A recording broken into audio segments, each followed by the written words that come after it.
Hey, welcome to Lift on this rainy, soggy day when I'm at least doing the filming. I hope when you are viewing this that maybe you're seeing a little sunshine out the window and it's a pretty day for you. But today, Lift, we are with the Youth for Christ called Juvenile Justice Ministry, and Lift stands for Living in Frustrating Times.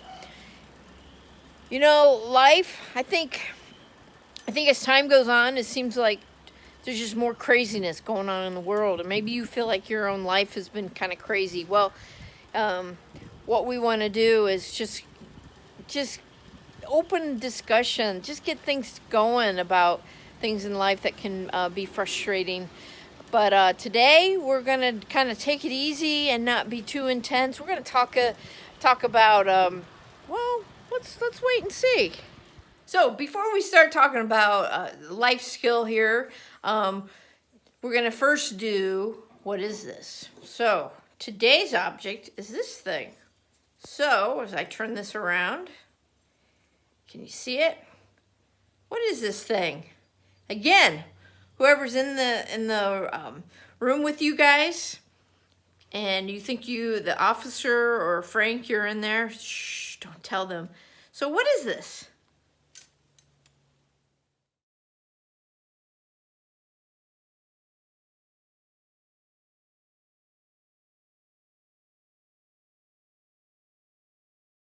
All right, I have a clue for you now that you've talked about this for a little bit.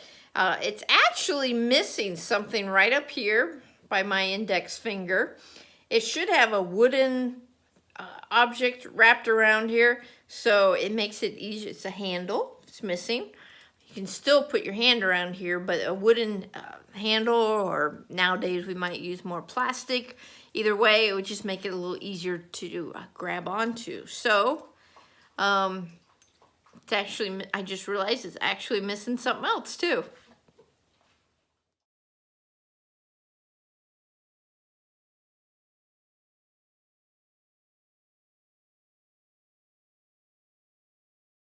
All right. Did you guys figure out what this is? If you're holding it like this and it spins like, see how it's spinning down here? This is what they call like an egg beater. So you would use this in the kitchen to beat up those eggs real good. I use it without the handle here, and I guess it would have a handle like over here too. This was my grandma's. These are hard to find nowadays, because most people use a whisk or a fork now to beat up those eggs. But this is actually, it goes a lot quicker using this. So this is an egg beater. Do you have one of these at your house?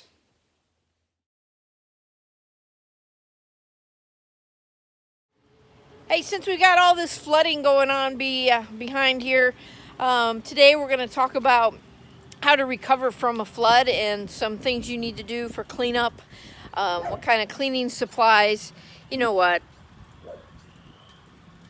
So today on Lift Instead, like I said, since we're dealing with, at least around my area, dealing with some flooding issues, we're going to talk about, this is my tent that was sitting a little too low and got a little wet from all the flooding that I had here. So we're going to talk about how to take care of the proper way of taking care of tents, and you know what? We're not going to do that. Hey, I thought maybe today on Lift we would talk about the importance of keeping a power washer on hand. And there's this nice little power washer. Actually, I'm borrowing it. I wish I had one. We won't do power washing.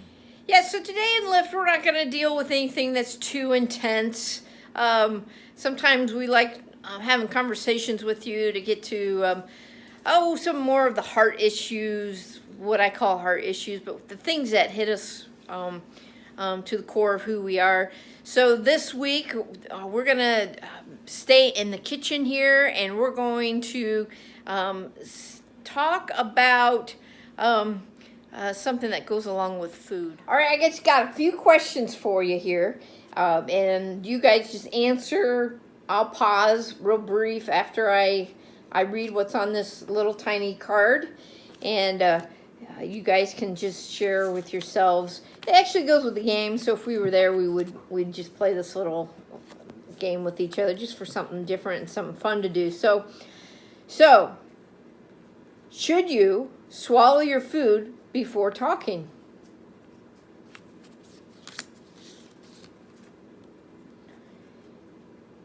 Should you keep sipping your straw loudly after your drink is gone? Now, I'm not saying in the car by yourself, but if this is etiquette, if you're with a group of people, and probably not just your friends. Should you stand up and on your seat while you're eating? So you jump up and you stand up on your chair. Should you do that?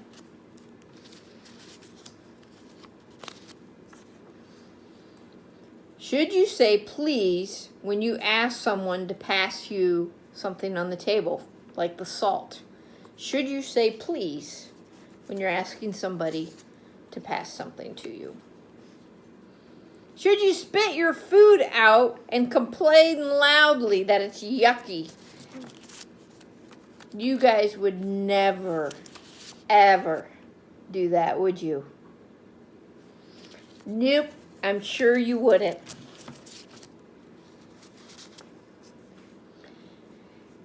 You talk, it's kind of like the first one I read. You talk to everyone with your mouth full. Should you talk with your mouth full? You know, I think, again, depends on who you're with, right? Is that what you're saying? But it is the polite thing to make sure the food isn't in your mouth. How many of you have actually choked on your food because you are talking? You like inhale to take a breath because you're talking and you got food in your mouth and you start choking? Yeah, I do that. Should you wipe your mouth on your sleeve? Who does that? None of you. No, none of you. Should you keep your hands to yourself so that you don't bother your siblings? So keeping your hands, or even with where you're at right now, should you be bugging the person next to you, picking on them, punching them, slapping them, whatever you do? You played with your food and you made a mess. Should you be playing with your food and making a mess?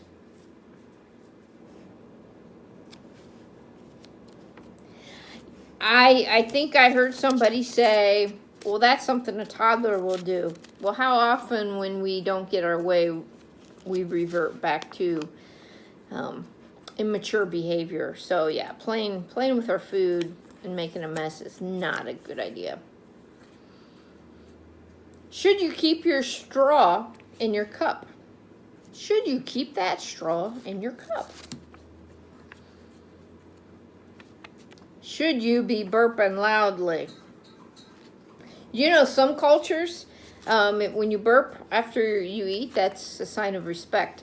Now, I would say here in America that probably isn't the case. I'll do a couple more. That's kind of like one we've already read. Okay, you use your napkin instead of your sleeve. So should you use your napkin? Absolutely. When we go out to eat, there's usually napkins provided. Fast food, you have to get your own, but they're still provided. So yeah, use those napkins instead of our sleeves. Plus, that's just kind of gross.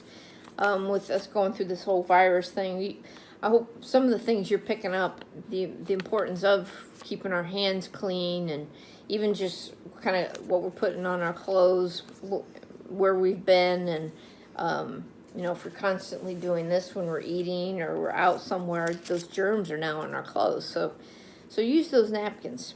Okay, should you crawl under the table while everybody's eating? You think that's a weird one? What was it, a 7th grader? About a year ago, we were eating our snack or dinner, whatever we were having, and this individual got embarrassed and crawled underneath the table while we were eating. 7th grader. So again, reverting back to our preschool, or our immature behaviors at time, because we don't know what to do sometimes, so we kind of revert back. So they'll be crawling under the table. It's kind of gross under there, especially if you're at a restaurant. Here's one we don't. I'm guilty of this one. Should you sit straight up at the table and keep your elbows off the table? So should you be sitting like this when you're at the dinner table? I agree. It depends on where you are. It depends on who you're with. You know, if you're just with your family and that's it, or you're with your friends, yeah. But if you're at, let's say you go for a job interview and it happens to be an interview over lunch or over a dinner, you're probably saying, what kind of job is that? Well, actually, the job I have now with the Juvenile Justice Ministry, because I drove in, because I didn't live in the area, we ended up going to lunch. So part of getting to know my boss, my future boss at that point, and for him to get to know me, we actually went out to Applebee's, and we spent that time getting to know each other. So if I had sat there like this, and sitting like this, and put my head down, or, you know, just doing whatever, that would not be good in that environment. But again, with our friends, it's different. But today we're going to actually talk a little bit more about eating out and that kind of behavior. And that's very different how we behave there than we do at home. And I think you know that. Hey, before we go too far here, I have some real dinnerware here with me. And I have a cup of water here with me just to keep close by while I'm doing this video. So we'll use our imagination that this cup of water is a little nicer cup versus this plastic one. So if you are in an environment where it's, I wouldn't say formal, but there's the etiquette, the manners for that setting is maybe a little different than if you were eating alone or hanging out with your friends or maybe even with your family. Probably depends on your family, because I know there's some families that would require you to keep those elbows off the table. Don't be sitting like this. You know, don't get under the table. Just don't do those kind of things. And that kind of family might also make sure all the plates and everything is in the proper place. So we're going to talk about that right now. What needs to be on our table if maybe your significant other, you want to have them over and you want to make a nice meal for them. And if you can hear my dog eating, sorry about that. But anyway, so how to set the table. If you don't remember any of this, go online. There's all sorts of pictures you can see to see how the table should be laid out. But the most important things that you need are plate, fork, knife, spoon, and your cup. So your plate and all this. Those would be the basic things that you would need for setting your table. Hey, the next thing we'll do here is actually setting the table. I'm just going to do one place setting. So ignore the stuff on my table here. I've got all the stuff here for my lesson laid out here. So let me flip this around, and we might not be able to do that. So I'm not sure why. So right now we want to set our table, our plate. If you have a placemat, that just helps set off the table, make it a little nicer. If you don't have a placemat, don't sweat it. Not a big deal. So set your plate right in front of your chair. So right here, I've got my chair. There we go. You can see the back of the chair. Right there in front of the chair. And now I'm going to take my knife and put on the right hand side. The cup goes on the right, so my knife.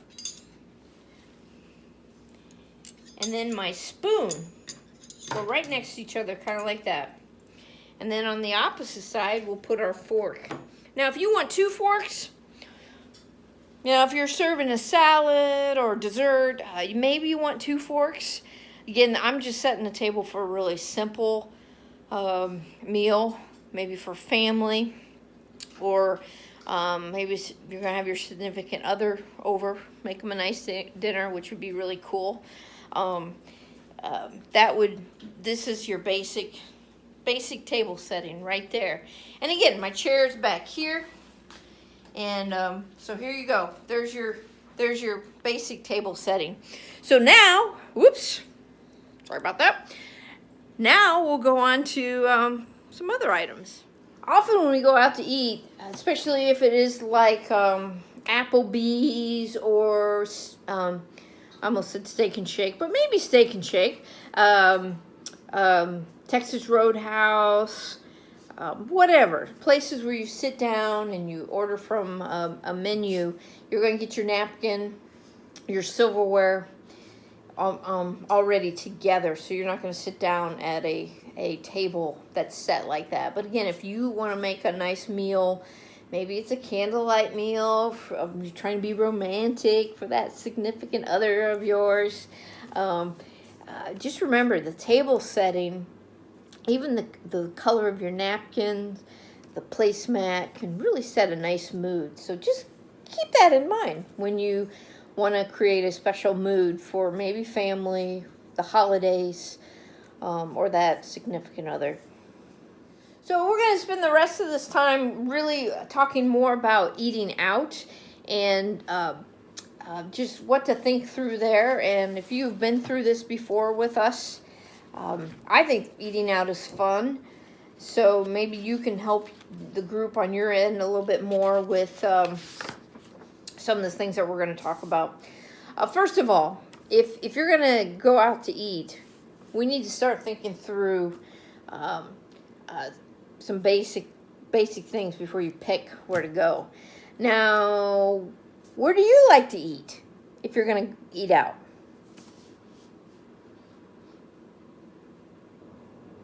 I think I heard some of the places I like to go to. It depends. There's some factors that depend on here where I go. With us being on this social distancing and all this virus stuff going on, I went to, let's see, today is May 19th, and last Thursday, so almost a week ago, was my first time going through a drive-through to get some food since March, the first part of March when all this happened. I've just been eating all my foods at home here, but I brought some food up for you guys. I don't know if any of you were there then, but I did go through a drive-through then. But all that to say, you got to know, first of all, how much you can spend. So am I going to go through a drive-through, or am I going to call and I'm going to go in and pick it up, or do I want to sit down and eat? And there's all sorts of things to think through there. So you got to know how much you can spend. So if you got one of these papers, and maybe you didn't, right here, our first fill in the blank is spend. So how much do you have to spend? The next bullet point right there in picking a place, know who is in your group. Well, group is the blank there. Know who's in your group. Now, if you are taking a younger sibling with you, that's something to think about. If you're just hanging out with your friends, or you're going to be in a larger group of people, that means your noise level is going to be higher. Those are some of the things to think through. Now, why is that important? I mean, you're already thinking through how much you can spend. Now you got to think through who's in your group. Absolutely, because when you go to a restaurant, there's other people there. And you demand people to respect you, right? I know you do. So you need to also give that kind of respect. So to think about who's around you when you pick a place. You're not going to know if the place is going to be busy or not, but just assume if you have, our first one was how much to spend. let's say you've got $50 in your pocket, which that's a lot of money for a meal, in my opinion. But you've got $50 in your pocket, and you decide to go to Applebee's with this group of people. Think about who's typically there. Well, that place is typically a little louder because they've got the music going. Of course, they want families to come in there. They're definitely okay with groups coming in there. So that would be a place that would be maybe appropriate to go with a larger group. Our next bullet point there is be respectful. So respectful is the blank there, respectful. Be respectful and courteous. What does that mean? We kind of hit on it a little bit already, but you tell me, what does that mean to be respectful and courteous to others?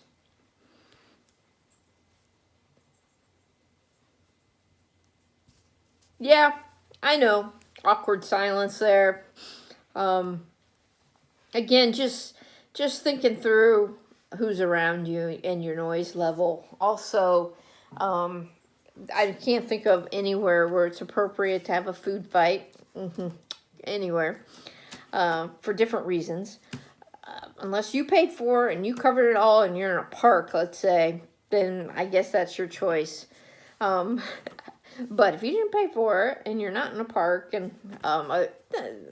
what a waste. But be respectful, be courteous. Think about your noise level, your language. You should probably not be sitting next to the McDonald's children's, what do they call that, playland, and you're using every other word as foul language, and that's not cool. You know, who should be doing that? And you probably shouldn't do that in any restaurant, really. But so be respectful. Treat others with high regard and treat them as better than how you'd want to be treated. Okay, when we're eating out with our friends, it's definitely, and maybe even family, it's a little more laid back environment. Agreed? Okay, let's go back to when I had my job interview here in Defiance for this position that I have now.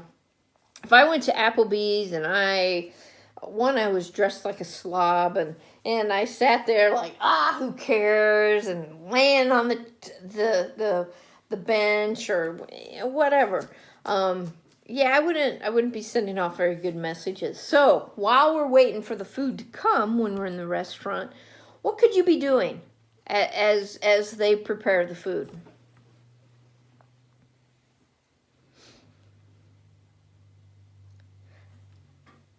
Talk to the person, absolutely. Get to know them. People who sit around the table with their cell phones on, again, it depends on the group. I know that. But if this is more of an interview time or a time that you need to be more attentive to the other person, maybe you have a mentor that you meet with, it's just considered to be a little more formal of a time. One of the things you could be doing besides communicating and talking with each other is, just start getting your area ready slowly. First thing you could be doing is you could place your napkin in your lap. So while you're waiting, get that napkin, unroll it, just get things situated. But the napkin goes in your lap. You don't keep the napkin up on the table. You don't need to tuck it in. There are some restaurants, though, that will give you a bib. Have you ever been to one of those? Give you a bib. Usually rib, maybe people that, I'm not sure about spaghetti places, but I know I've been to rib places that they bring you a napkin or a bib to wear. So anyway, your napkin stays on your lap. Next, keep personal items. Personal is that blank there. Items, including your phone, off the table. So gals, if you've got your purse, guys, your wallet, your cell phones, I'm trying to think what else you might have with you. Your coat. Don't put any of that kind of stuff on the table. That's rude. That's, we're talking about all these germs around us nowadays. All of those things carry germs. So you want to keep your eating area clean. And so you don't need that kind of stuff sitting there on the table. All right, so we've been at the table at a restaurant, and now we're waiting for our meal to come. What are some things that you could be doing while your meal is being prepared? Well, I hope somebody said talk to each other. You don't need to be sitting there on your phone, especially if this is more of a formal.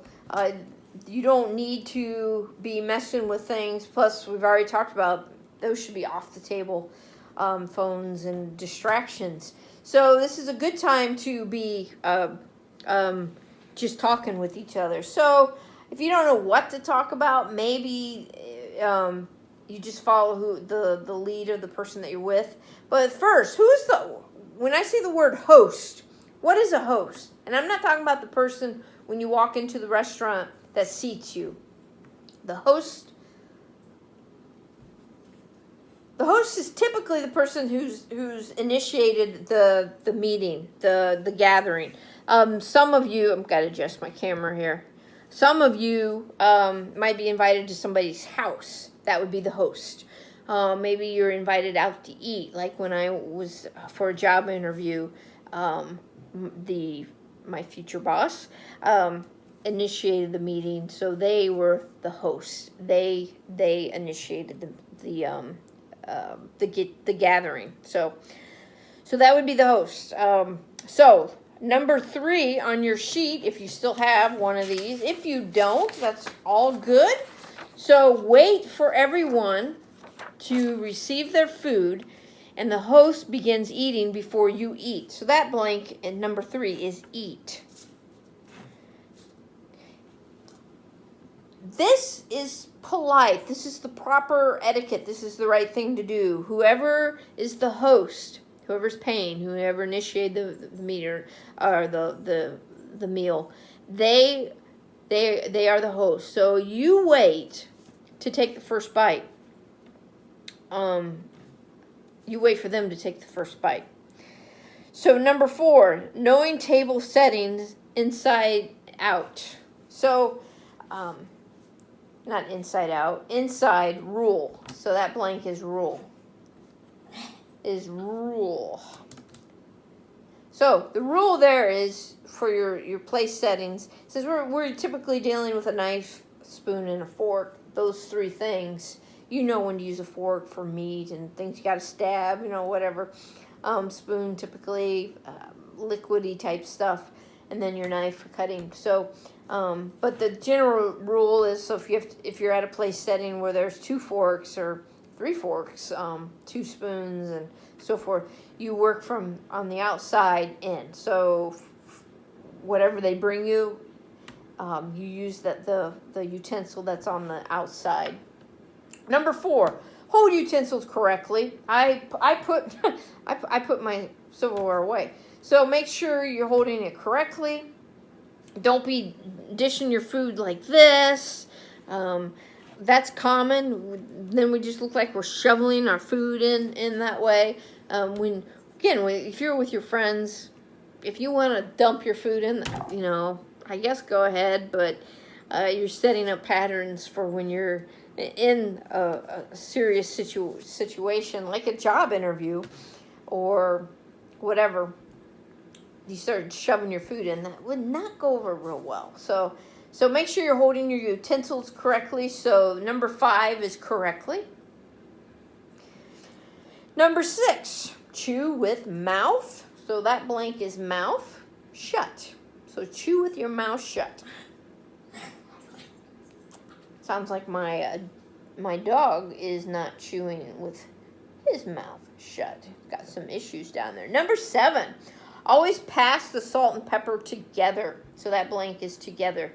So when somebody on the far end of the table requests for the salt and pepper, or just the salt or just the pepper, make sure those stay together. Those belong together. Keep them together. Number 8. So this is at the bottom of the page there. Pass food left. So that blank is left to right. So make sure you're passing the food left to right. Left to right. Unless you're not, you're passing to a specific person. So if you're at this might happen more at home than it would in a restaurant, where you're sharing plates that have all the mashed potatoes in one bowl, all the meat on one plate, all the veggies on one plate, so forth, where you're passing things left to right around the table. You've all been eating for a little while. Sally on the other end of the table says, "Hey, I want some more mashed potatoes," and maybe they're almost straight across from you. It's okay to just pass across the table that way instead of passing around the whole table. That's all there. But when you're getting the meal going, make sure everything's being passed left to right. Number 9, after the meal. So after the meal, we'll get to that in a minute. Okay, after the meal. Remember our bullet point in the first section right here, it said be respectful and courteous. This is not a time when the meal is over to revert back to loud behavior or silly. Again, this is more formal. I'm not talking about in the backyard of your house or whatever, but you're in a restaurant, somebody's asked you over for dinner. It's not the time to, just because the meal's over, to run and escape and not realize, there's some things that could go in the trash, or food needs to be put away, or dishes need to be rinsed off, or whatever. The host, so the person who invited you over, may not want you to help. They want you to just relax. Be respectful. Be in tune. Try to understand what's going on. If you can't figure it out, it's okay to ask. Hey, can I help you clean up?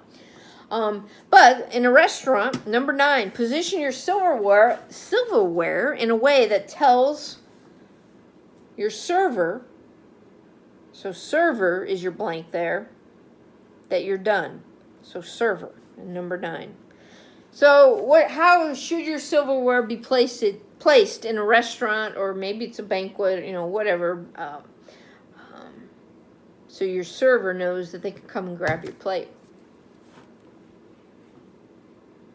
Well, obviously not if you're doing this. If you're still shoveling food in your mouth, your server shouldn't be taking your plate. You may have food on there that you don't want to eat because it doesn't taste right to you, or you're full. Whatever the situation is, you may be done. So what do?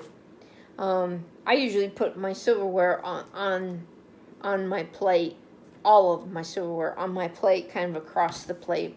And that kind of tells the server there that you're done. Also, number 10, fold your napkin. So fold is the fill in the blank there. Fold your napkin and place it to the left of your setting, your place setting. So fold it and put it to the left side of your place setting. Sometimes in a restaurant, I'll even put it on top of my plate, but I guess the proper thing is to put it, fold it up. Don't wad it up, but fold it up and put it on the left side of your plate. All right. I want you now, if you have these, this paper, to go over here to the right side in that white box. And we are going to go through what's in that box because... remember at the beginning, when deciding a place to eat at, when you're going to be paying yourself or paying for the whole group, you need to know how much cash you have on you to spend. And one of the things you need to think through, not only how much money do you have to spend, and knowing what maybe the average plate meal costs, you got to keep in mind tipping. So we're going to look here at tipping. And this isn't necessarily just going to be about tipping and food, but also just tipping in general. So how much do you tip, first of all?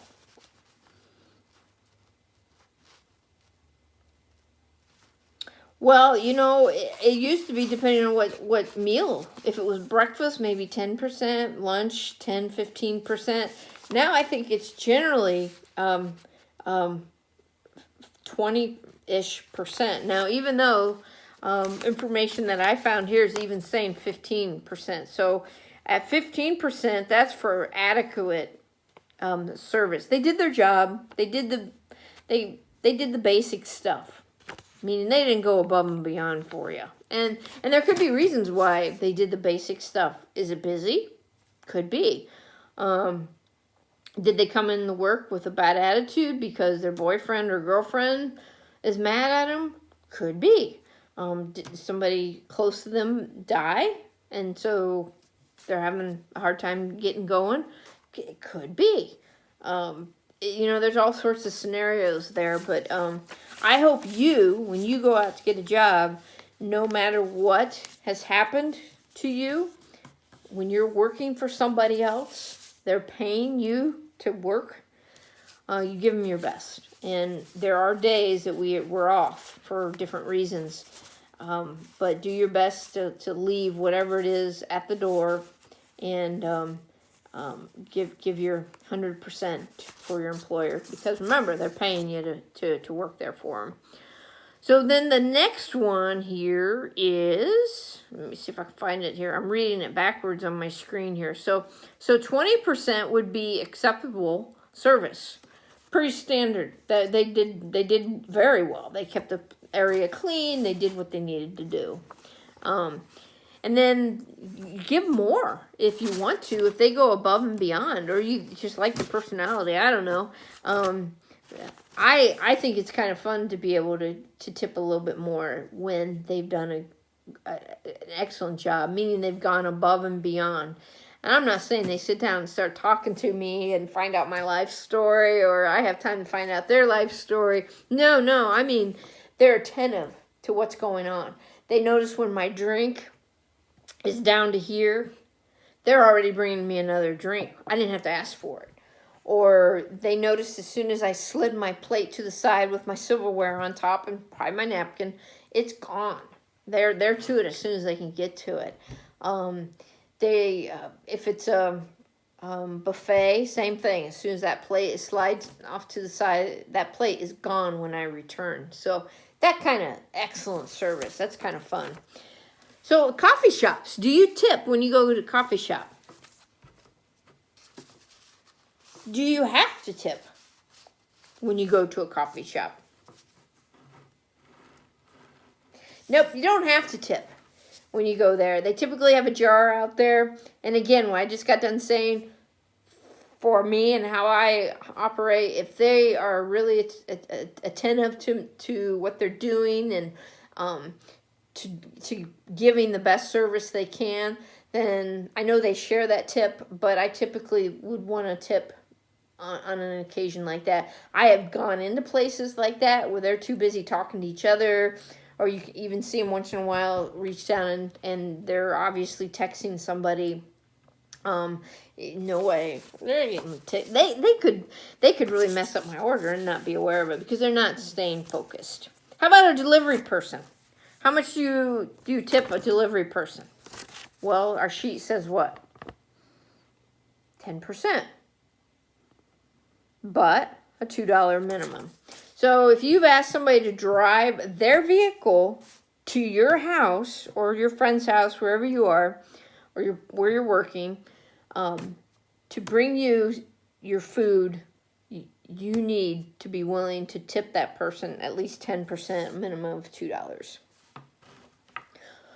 What? Did I just hear you say, well, they're getting paid? Yes and no. I don't know how many of you in there have done that kind of work, or wait, I'm not sure. I don't even know how old you have to be anymore to be a delivery person, but I'm not even sure they get minimum wage, so they really depend on that. Just like a server in a restaurant, they depend on that that tip. Their business may give them a little extra for driving their car, but still, that is wear and tear on their personal vehicle that they're working hard to pay off, or to keep it running. So think about that.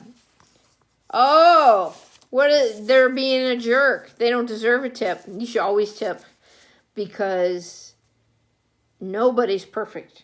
And remember, we started out talking about be respectful and courteous. it's okay to let the manager know when the service is bad. I've had to do that. Maybe I'll have time to share that story, but it always keep in front of you respect. How you want to be treated, how you want to be talked to, the tone, the body language. No, hey, getting in the face, none of that. That doesn't get you anywhere. So just be respectful. How about housekeeping at a hotel? I don't know how often you stay at a hotel.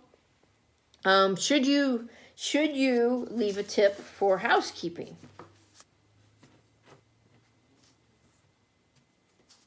Well, they come in and clean up after you. I don't know if you leave a place a mess. I know I don't. But I don't. Especially if you leave it a mess, you need to leave a tip. But it is pretty standard anymore.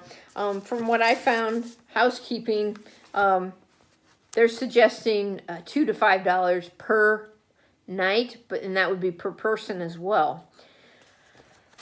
You're like, that already costs a bunch of money. Well, keep that in mind when you're planning. Remember, when you're planning to go somewhere, you gotta keep how much of this you got in mind.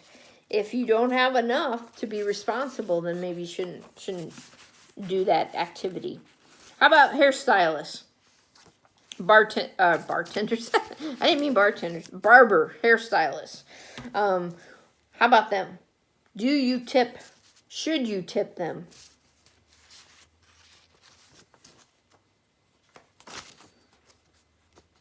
I haven't confirmed this with my hairstylist, which I can't wait to get into. Everything's been closed, so anyway, 10 to 20% is the recommendation there. 10 to 20%. I even tipped a gal that cut my hair once when she cut 2 inches different. It was awful. I just wanted out of there. I don't even think I was thinking straight at that point. She was new. She was new, and her coworkers were treating her like she was the new one, and I'll never go back there again. But I still tipped, and maybe I shouldn't have. I don't know, but the idea here, whether you go to the hair, what's that called, Great Clips or whatever, where they're $8 or they're $10, make sure you have enough for a tip in there too. It says 10 to 20%. If they're treating you well and doing a good job, and it's the same person you're using, boy, be tipping them 20%, because when they see you coming, they know that you treat them good, and they're going to want to do a good job on you.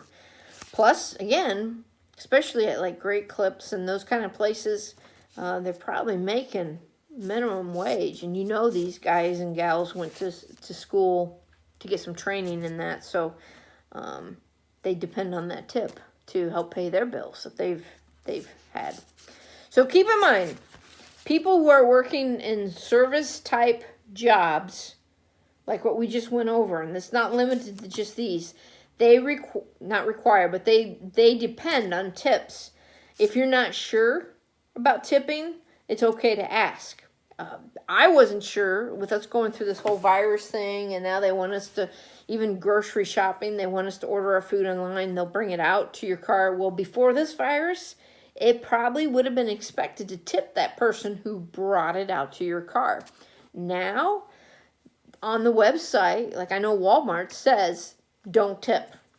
So there are places that will let you know that you don't need to tip. One more thing on tipping. Holidays. These are the people that you might not typically tip year-round, but at the holidays, you do a gift for them. Maybe a gift card or